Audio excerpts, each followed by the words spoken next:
자, 챕터 2 물류시설 계획 파트로 넘어갑니다. 좀 할만하죠? 국제물류론보다는. 자, 물류 거점 계획입니다. 자, 물류센터의 정의, 고객의 주문에 대응한 서비스를 제공하기 위해서 재고를 기본적으로 이제 보관, 하역, 출고, 배송의 기능까지 수행하는 물류 거점 및 시설을 의미를 하고요.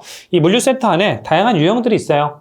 그러니까 하나의 그 거점들을 이렇게 구분해서 볼 수도 있다는 거죠. 물류센터 유형 보시면, 자, 배송센터, 유통창고의 집배송 기능을 강조하는 것으로서 매일 상품의 자, 집화, 픽업, 배송, 딜리버리를 실시하는 장소이다. 이렇게 유형을 하나 또 나눌 수가 있고요.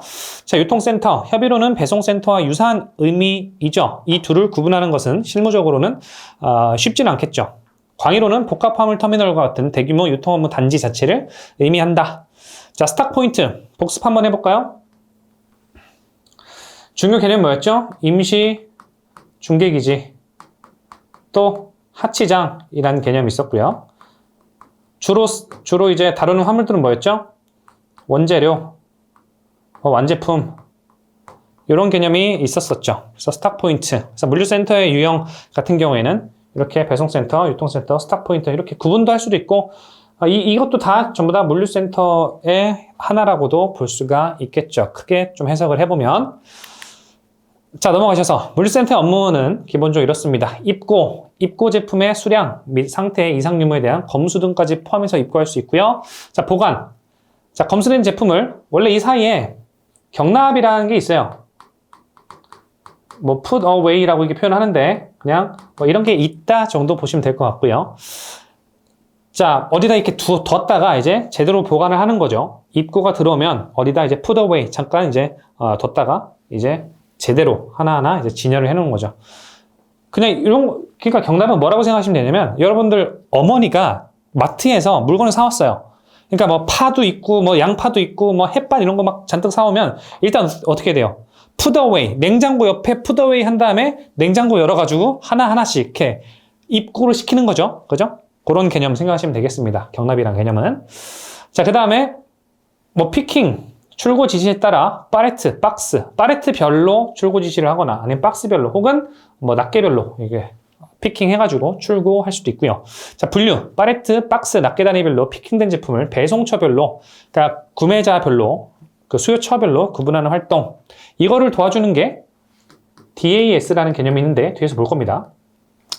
자, 유통가공, 냉장, 냉동, 조립, 가격표 부착, 라벨링 부착, 뭐 바코드 부착, 원산지 표시, 포장 이렇게 작업 수행함으로써 이런 작업을 수행해 줌으로써 물류센터에서 이제 화주한테 금전적 비용을 더 청구하기도 하고 그래요. 그래서 이런 부가가치를 창출시키는 것도 가능하고요.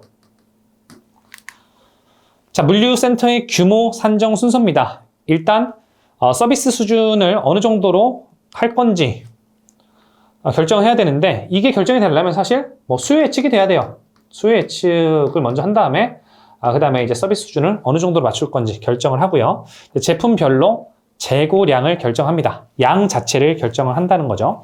양이 많으면 규모가 커지겠죠. 양이 적으면 규모가 작아지겠죠. 자, 다음에 보관량이랑 보관 이제 용적, 부피나 CBM 이런 개념이죠. 그런 용적을 산정을 하고 하역 작업 방식과 설비를 결정을 하겠죠. 어떤 설비와 어떤 기계를 쓸 것인지, 어떤 방법을 쓸 것인지. 그래서 설비 자체가 크면 어떤 규모 자체도 커지겠죠. 뭐 통로 면적이라든가 이런 것도 고려를 해야 될 것이고요. 그 다음에 총 면적이 산출되는 이러한 순서대로 규정이 되어 있습니다. 아하, 그렇구나, 그럴 수 있겠다라고 쭉 읽어보시면 되는 내용이고요. 자, 물류센터의 규모 결정 고려에는 뭐 이런 것들도 있습니다. 그러니까 현재 제품 출하량, 그리고 미래의 이 수요가 어떻게 바뀔지를 예측을 해서 미래의 제품 출하량 이런 것도 고려를 해야 될 거고요. 우리 사업이 뭐 신제품인데 잘 나갈 것 같아요. 그러면 물류센터 규모가 조금 더 커져야 되겠죠. 그 다음에 통로 요구 조건, 예를 들어서 렉이 이렇게 있으면 이것을 이제 싣고 내리는 뭐 포크리프트 트럭이라든가 이런 게 왔다 갔다 해야 되는데, 그러면 그 포크리프트 트럭은 통로를 왔다 갔다 하기 때문에 이거를 동시에 두 대를 이제 왔다 갔다 하게 함으로써 작업을 시킬 것인지, 아니면 한 대만 이 통로에 지나다닐 수 있게 하면서 할 것인지, 그런 거죠. 그래서 지게차를 한 대만 통로에 진입을 시킬 거면 통로가 작아질 거고, 뭐 당연히 물류센터 규모도 조금 작게 할 수 있을 거고요. 지게차를 포크리프트를 2대를 쓸 거다, 뭐 사이드 로더를 쓸 거다, 이런 거에 따라서 물류센터의 규모 결정을 할 수가 있겠습니다. 그러니까 재고 배치라든가 이런 것들, 그리고 자재 취급 시스템의 형태, 여기는 이제 설비와 장비를 어떤 거를 쓸 것인지가 포함되기 때문에 어떤 설비를 쓰는지, 어떤 장비를 쓰는지, 예를 들어 일반 지게차, 우리 뒤에서 배울 거니까 그냥 듣고 그런 게 앞으로 배우겠구나라고 생각하시면 돼요.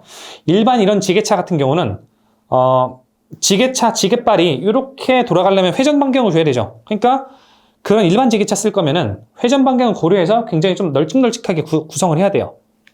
근데 사이드 로더라는 지게차가 있는데, 사이드 로더는 회전 반경 안 주고 운행 방식이 요건데, 들고 내리는 것은 운행 방식의 직각으로 이렇게 들고 내릴 수 있어요. 이런 경우는 통로가 막 좁아도 되고 이렇거든요.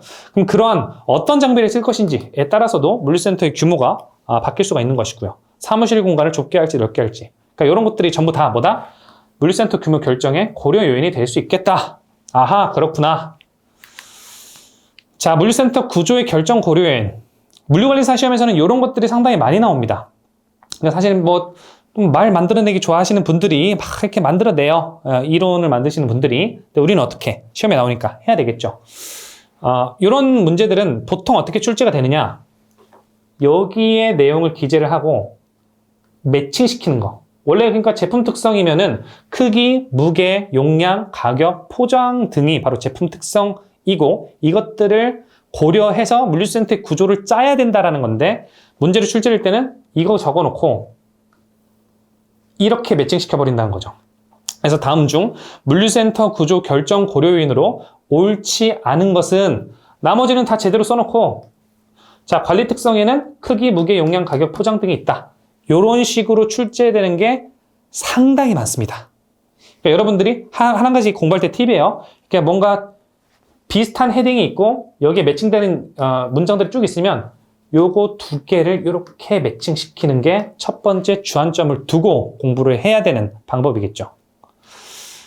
자, 다시 한번 보시면, 자, 물류센터를 구조를 결정할 때 제품의 형상에 따라서 크기는 어느 정도인지, 무게는 뭐 무거운 건지 가벼운 건지, 혹은 부피가 큰 건지, 그러니까 용적 중심인 건지 무게 중심인 건지, 용량은 어떻게 되는지, 가격, 비싼 건지 싼 건지, 포장 등 이런 것들을 고려해가지고 구조를 짜야 된다는 거고요. 주문 특성도 빈번하게 나가는 건지, 빈번하게 나가서 이 나가는 출고장에 대해서 조금 투자를 해야 된다는 건지, 주문 건수나 빈도, 주문량, 처리 속도는 어느 정도로 해가지고, 예를 들어 처리 속도 같은 경우에는 고객 서비스율에도 바로 이제 연결이 되는 거니까 그런 것들 어떻게 해야 되는지, 그리고 관리 특성 같은 경우 고객 서비스율, 고객 서비스 목표는 어느 수준으로 할 건지, 이런 것들이 이제 관리 특성으로 들어가고요. 환경 제약, 입지 제약, 지리적 위치, 이런 것들은 이제 환경 특성적인 요인인 거고요.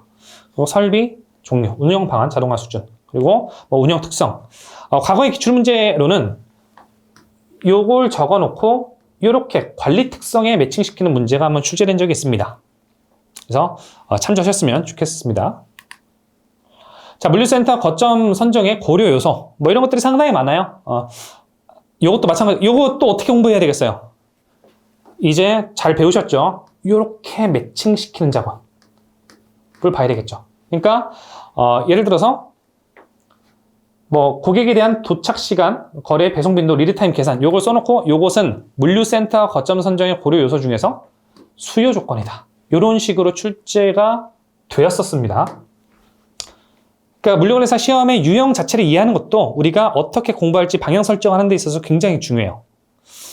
자, 고려 요소 보시면 뭐 수요 요건, 고객의 분포, 미래 고객은 누가 될지, 매출이 계속 뭐 증가하는지, 라이프 사이클상, 그 프로덕트 라이프 사이클상으로서 지금 뭐 도입기인 건지 성장기인 건지 이런 것도 한번 확인을 해봐야 되겠고요. 배송 가능 지역 이런 것들이 이제 고려 요소로, 수요 조건으로서 고려 요소가 되고요. 자, 운송 조건으로서 각종 터미널역의 운송 거점과 근접 영업용 운송업자, 기사들이 자주 올 수 있어야 되겠죠. 그러니까 물류센터를 지어놨는데 이런 경우도 있어요. 저 같은 경우 예전에 세종 북악면에다가 공장하고 창고, 창고를 운영한 적이 있었는데, 그쪽 청주 현도 쪽으로 넘어가려면 하나의 오솔길을 건넜어야 됐어요. 그러면 실력이 좋은 베테랑 기사님들은 그 오솔길을 잘 해가지고 올 수 있어요. 근데 실력이 조금 경력이 조금 미진한 트레일러 기사님들은 예를 들어 40피트 하이큐빅 이런 기사님들은 다리 바퀴가 하나 빠져가지고 난 저기를 이제 안 갈래. 이럴 수도 있다는 거야. 그러니까 운송업자와의 근접도라든가 운송업자가 잘 올 수 있는 데다가 물류센터를 해놔야 되는 것이지, 기사가 오지도 못하는 곳에 어디 오솔길밖에 못 나가는 작은 아반떼만 지나다닐 수 있는 곳에 물류센터를 거점을 선정하면 안 된다는 거죠. 입지 자체를. 그래서 그건 이제 운송 조건으로 들어가고요. 자, 고객에 대한 도착 시간. 보통 고객이란 표현이 나오면요, 서비스란 것과 거의 짝꿍입니다. 힌트예요, 힌트. 시험에 대한. 그래서 맨날 물류의 2대 목표 뭐예요? 총비용 감소, 고객 서비스 향상. 이 두 개는 뭐예요? 상충 관계, 트레이드오프 관계였었죠? 네. 그래서 늘 서비스가 나오면 고객이란 단어랑 매칭되게끔 있어야 되는 거다라고 머릿속에 좀 기억을 해두세요. 그래서 고객에 대한 도착 시간, 거리, 배송 빈도, 그 다음에 리드 타임 계산. 여기서 넌센스라기보다는 리드 타임이 길어지는 게 좋아요? 감소하는 게 좋아요? 물류관리사 시험에서는 리드 타임은 늘 감소하는 쪽으로 해야 좋은 거예요. 되겠죠? 네. 자, 입지 조건. 토지의 이용 문제나 어떤 지가라든가 그런 게 입지 조건이고요. 자, 법 규제 조건. 자, 정부의 용지 지역 지정이 가능한지. 여기는 주택 택지인데 갑자기 물류센터를 지어버렸어요. 웃기잖아요. 그죠? 그런 것들도 봐야 되고. 유통 기능 조건. 상류와 물류와의 구분. 유통가공시설의 필요성. 노동력 확보와 통근 용이도. 그렇죠. 통근 용이도라든가 이런 것들. 자, 그 다음에 관리 및 정보 시스템 조건. 본사 영업부와 중앙 전산실과의 거리. 이런 것들도 봐야 되고요. 그래서 이렇게 매칭시키는 작업을 하시는 방법으로 공부를 해두세요. 자, 물류센터 개발 프로세스입니다. 이런 것들도 하기에는 좀 귀찮고 공부하기엔 좀 귀찮지만 시험에 나오면 맨날 헷갈리는 그런 부분이거든요. 어떻게 공부를 하면 되느냐? 요렇게 한번 봐야 되고요. 요렇게 한번 보면 돼요. 근데 이거를 쉽게 이해하려면 물류센터 개발을 아파트로 좀 바꿔놓고 보면은 조금 이해가 쉬워요. 볼까요? 자, 일단 첫 번째 스텝 1, 물류 거점을 분석을 합니다. 그 다음에 센터. 그러니까 거점 분석이 먼저고요. 그 다음에 센터 설계예요. 그 다음에 이제 시공 및 운영. 그러니까 늘 시공을 하고 짓는다는 거죠, 시공이. 짓고 운영을 하는 건 꼴찌라는 거 기억을 해두세요. 어떤 물류 거점을 개발을 하든 시공과 운영은 뭐다? 맨 마지막 단계다. 라는 거 기억을 좀 해두십시오. 자, 이제 스텝 1은 이렇게 좀 봐야 되는데, 자, 거점 분석 안에는 순서가 이렇게 되어 있어요. 그래서 시험에 그나마 좀 나올 만한 게 이렇게 이 순서를 기억해야 풀 수 있는 문제가 왕왕 출제가 됩니다. 이 밑에까지는 사실은 요건 있어요. 첫 번째 포인트는 지금 제가 파란색으로 박스 친 여기가 첫 번째 포인트고요. 두 번째 포인트는 이렇게 횡으로 해서 자, 물류센터의 기본 설계 단계에서 고려해야 될 상황이 아닌 것은 첫 번째 물동량 계획, 두 번째 동선계획 설계, 세 번째 운영계획 설계, 네 번째 주차계획 설계라고 해서 미운오리 새끼 하나를 딱 박는 겁니다. 어떻게 출제되는지 아시겠죠? 그러니까 횡으로 공부할 땐 얘 중심으로, 종으로 공부할 때는 이렇게. 근데 가장 많이 나오는 부분이 여기예요. 여기. 되겠죠? 돼야죠. 안 됐으면 어떡해요? 돼야지 진도를 나가죠. 그죠? 자, 보겠습니다. 자, 입지 분석, 물류 거점 분석에서는 일단 입지 분석이 들어가야 되겠죠. 자, 아파트를 어디다 할지 생각을 해봐요. 시공사 입장에서. 물류센터나 아파트나 똑같이 뭐를 지어가지고 돈 번다는 건 똑같은 개념이죠. 자, 아파트를 어디다 할까? 지역 분석 들어간 다음에 여기에는 뭐 입주민이 많은가 이런 것도 분석하고 정책 및 거시 환경 분석, 그리고 이 아파트가 뭐 주변에 강이 있는가 이런 것들을 다 분석하죠. 그래서 입지 분석이 들어간 다음에 그다음에 물류 거점 기능 분석을 하는 거예요. 유치 업종을 선정하는 거죠. 물류센터 개념에서는 유치 업종을 어디 애들이, 여기는 화학 공단이니까 화학 업체들을 주로 이제 우리가 물류 중간 센터로서 이제 하면 좋겠다 이런 것들도 선정할 수 있겠고요. 컨셉도 결정하고, 그 다음에 이 물류센터를 지으면 또는 이 아파트를 지으면 어떻게 할지, 시설물 규모, 그리고 운영 방식, 그런 것들, 건축 계획 및 투자 자금 분석하고 수익성이 나와야 된다는 거예요. 수익성이. 여기까지. 만약에 여기서 했을 때 수익성이 안 나오면 센터 설계 자체가 못 가는 거죠. 수익성이 돈이 돼야죠. 그 다음에 물류센터를 설계하는데, 자, 중요합니다. 이건 중요해요. 물류센터 기본 설계에서 고려해야 되는 게 물동량 계획, 동선 계획, 그 다음에 운영 계획, 배치도, 정보 시스템 계획이에요. 물동량이 어느 정도 있을지, 그리고 동선 어떻게 할지, 그리고 운영, 오퍼레이팅은 어떻게 할지, 배치도, 정보 시스템. 여기가 이제 물류센터 기본 설계 단계에서 해야 될 거고요. 자, 물류센터의 상세 설계, 이제 내부 레이아웃이라든가 이런 것들, 내부 마감 계획, 건축 설계, 조경 계획, 주차 계획, 구조 계산. 그러니까 이거 두 개를 섞어서 출제하는 게 좀 있습니다. 이게 된 다음에 이게 되는 거예요. 아니 동선 계획이라도 나와야 그 다음에 풀을 심건 나무를 심건 하지. 운영 계획이 나와야 그 다음에 주차를 하든 말든 하지. 그죠? 네. 그 다음에 이런 게 됐으면 이제 시공하고 금융 조달한 다음에 업체 유치하는 겁니다. 그래서 포인트는 뭐라고요? 이렇게 가는 순서랑 요거 두 개. 이렇게 정도 공부하시면 되겠습니다. 여기는 별로 그렇게 나오진 않아요. 저는 XP 쳤지만 여러분들은 시간 날 때 한 번씩 보셔야 돼요. 자, 두 번째 배송센터입니다. 배송센터 건설의 기본 요건. 자, 창고로 배송하는 것이 보다 경제적일 때 배송센터를 하고요. 당연하겠죠. 그럴싸한 이야기들이 나와 있어요. 소량 보관도 창고 시스템 유지 비용을 충당할 수 있을 때. 소량 보관만 해도 유지 비용 채산성이 좀 나야 된다는 거죠. 그리고 1인 이상의 인력 작업량이 될 때, 그리고 연중 변동폭이 1 이상일 때. 여기서 말하는 1은 100. 예를 들어서 배송센터가 이 100%를 넘어가면은 감당이 안 되잖아요. 그래서 배송센터의 범위가 감당할 수 있는 이제 범위가 이 정도부터 이 정도라면 이게 100이라는 뜻이에요. 100 이하여야 되지. 이 안에서 이 어떤 물동량이 움직여야 되지. 연중 변동폭이 100 이상이야. 막 넘어. 그럼 이거 어떻게 할 거예요? 그죠? 수요 변동폭이 너무 커버리면 배송센터 효용이 감소해요. 너무 적어도 유효시설이 너무 많고, 너무 많으면 감당이 안 되고. 자, 취급상품의 시장 확대를 갖고 있어서 어떤 마케팅 측면에서 필요할 때, 물류비 비중, 운송비 비중이 클 때, 이럴 때, 이때는 왜 배송센터 필요한 거예요? 운송은 결국 뭐랑 뭐야? 수송과 배송의 합으로 이루어져 있죠. 그럼 배송센터를 많이 지으면 수송 횟수는 늘어나겠지만, 수송 횟수가 늘어나고 수송 비용은 증가하겠지만 배송 비용은 감소하겠죠. 배송의 커버리지가 줄어들기 때문에. 그리고 앞에서 설명한 것과 같이 수송료율보다는 배송료율이 훨씬 비싸요. 그러니까 어떤 이 물류비 절감의 핵심은 수송은 조금 늘어나도 상관없어. 수송의 횟수나 수송 비용은 좀 늘어나도 상관없지만 배송 비용은 좀 줄게 하는 게 좋습니다. 자, 배송센터 구축 효과입니다. 다수의 배송 창고들이 한 개의 배송센터로 집약됨을 가정할 때, 이 말은 뭐예요?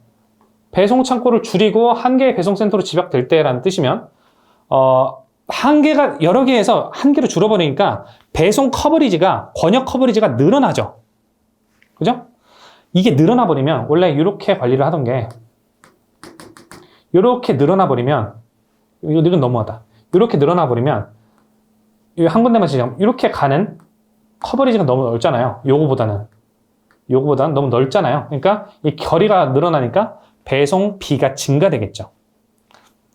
자, 수송 횟수는 줄고 배송 횟수는 늘어납니다. 그래서 배송 커버리지가 증가한다는 개념이고요. 수송비는 줄어요. 근데 배송비는 늘어. 결국 총 운송비는 늘어나는 게 있어요. 총 운송비는 늘어나 버리죠. 좋은 효과는 아닌 거죠. 자, 재고 서비스율은 향상됩니다. 왜요? 여기에 안전재고 50개, 여기에 안전재고 50개, 여기에 안전재고 50개, 여기에 안전재고 50개. 그러면은 여기에 갑자기 수요가 확 몰렸어요. 갑자기 무슨 행사가 있어가지고. 그럼 여기는 50개밖에 재고가 없었기 때문에, 예를 들어 200개 물동량을 처리해야 되는데 150개는 처리 못하는 거죠. 그럼 재고 서비스율이 엉망이라는 거예요. 근데 여기는 어때요? 이 4개의 안전재고보다는 여기 하나니까, 센터가 지금 하나니까 여기 한 200개를 두면은 이런 200개가 갑자기 수요가 확 몰려도 감당이 가능하다는 뜻이에요. 재고 쇼티지가 날 확률이 적다는 것이에요. 그 말인즉슨 재고 서비스율, 즉 요게 향상되고 결핍률이라든가 이런 것들은 줄어드는 그런 개념이 되겠죠. 한 곳에 모여서 관리를 하니까. 자, 뭐 상물 분리의 실현은 뭐 요거랑은 뭐 크게 관련은 없고요. 상적 유통과 물적 유통이 분리돼 있죠. 상적 유통은 뭐예요? 결제라고 돈을 주고 받는 그런 거고요. 그러니까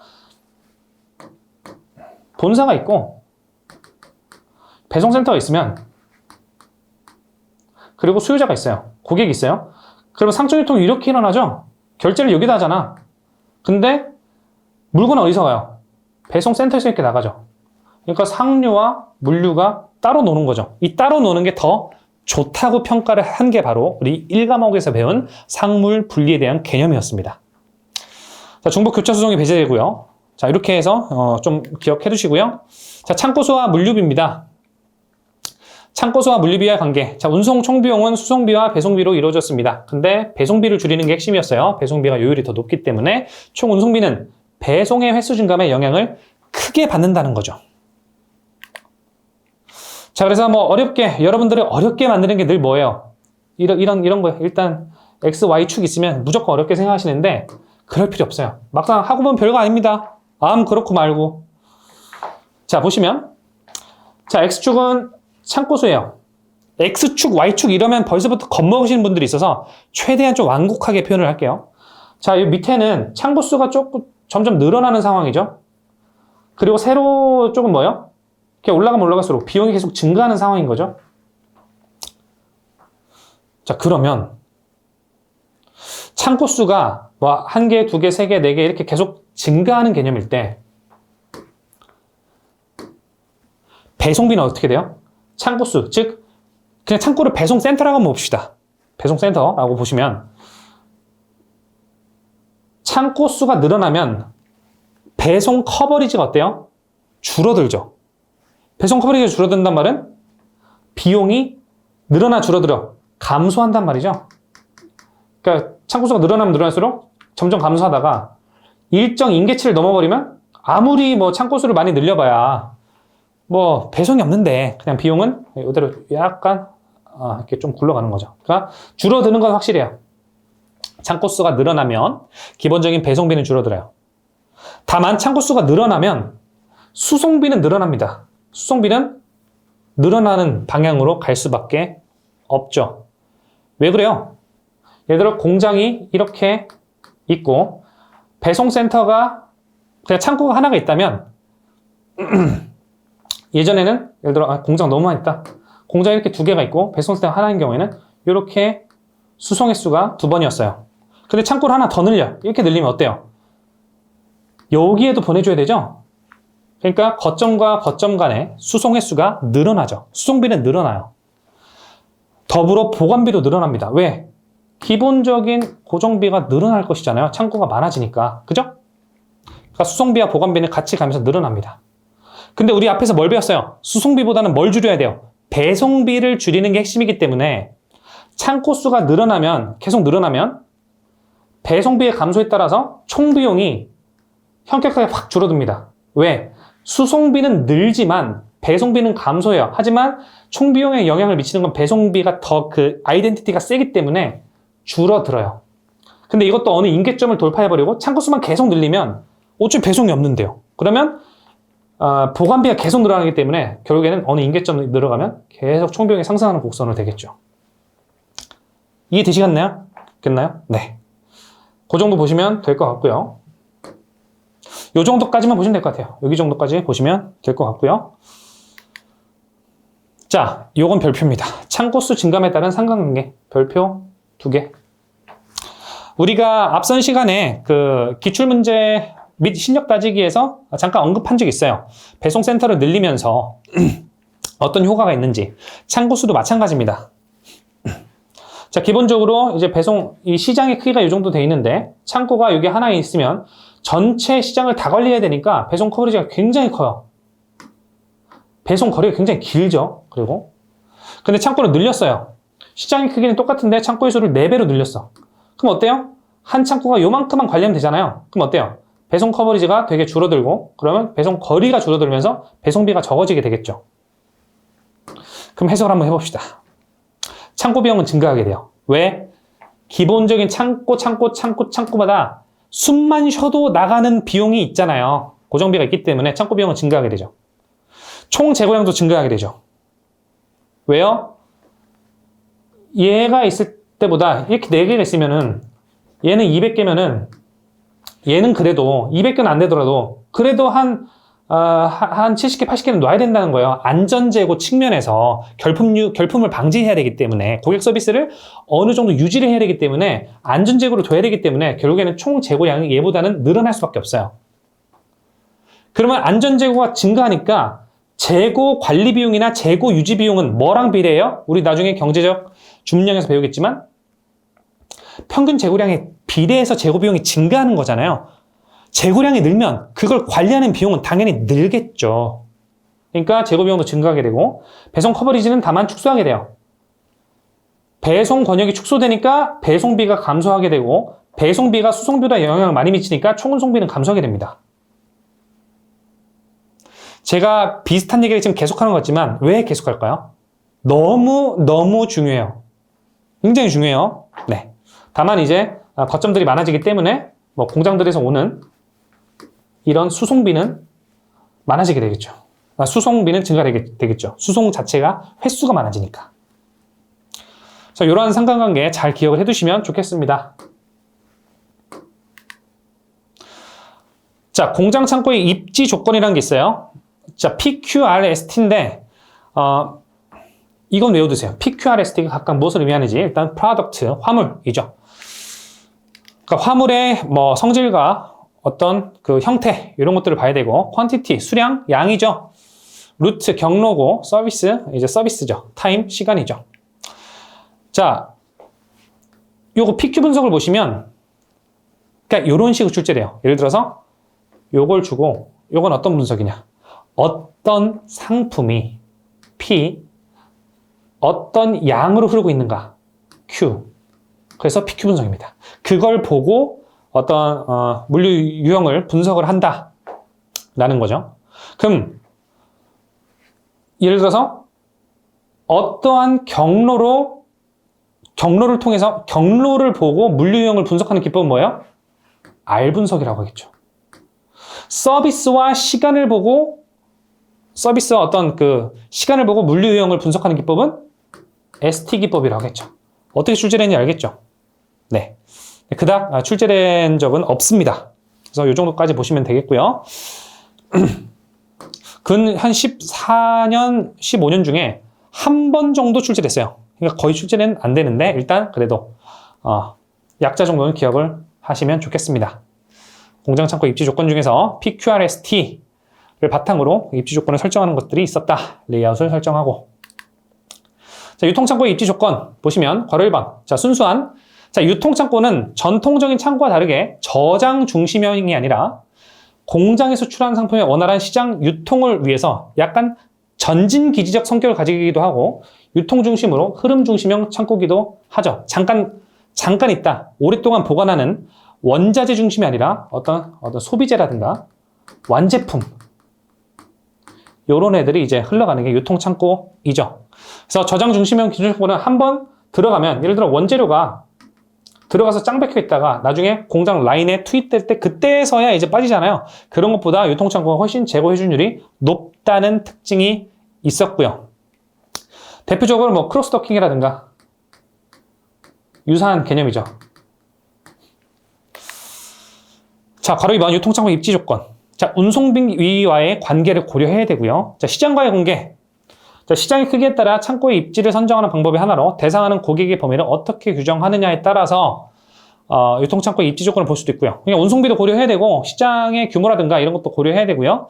업종 및 업태도 고려를 해야 되는 겁니다. 그러니까 창고 입지는 창고 업종 및 업태, 도매냐, 소매냐. 도매면은 유통창고를 조금 외진 곳에다 할 수도 있고요.